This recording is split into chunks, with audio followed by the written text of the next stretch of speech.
Loose change, please dig deep, put something into these boxes or make a purchase from our store.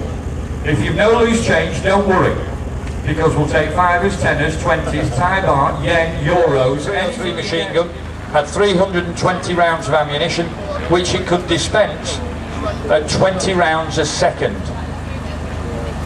Now, here we are. That's a Browning 303 bullet, if you can see it from where you are.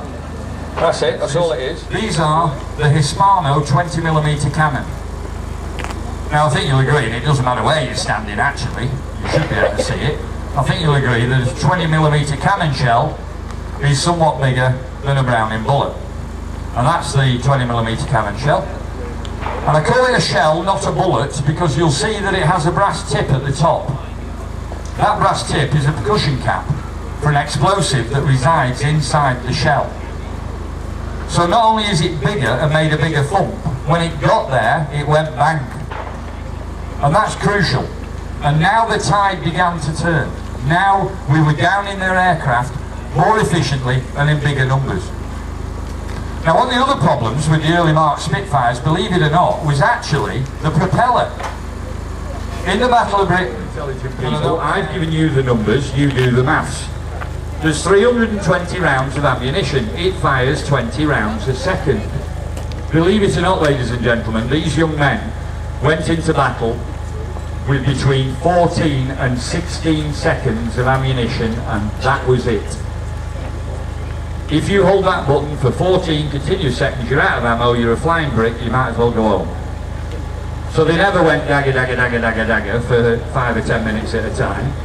It was only short, sharp blasts. And the important thing was that these guns were actually zeroed at about 150 yards ahead. So all the guns turn in slightly and meet, the bullets meet at about 150 yards. So you had to be really up close and personal before you even thought about pulling that trigger. And interestingly, over the course of the year, we've met with 3 surviving Spitfire pilots. And they've all said exactly the same thing, with hand on heart, that back in 1940, had they walked down the street and walked past a Luftwaffe pilot with whom they'd had a dogfight, they'd actually recognise him. That's how close these guys got. So it was never dagger, dagger, dagger, dagger, dagger. So making it what they call variable pitch, so it rotates in that axis. Breathe normally. I'm probably like this lady here, sat in first class having tea and tiffin.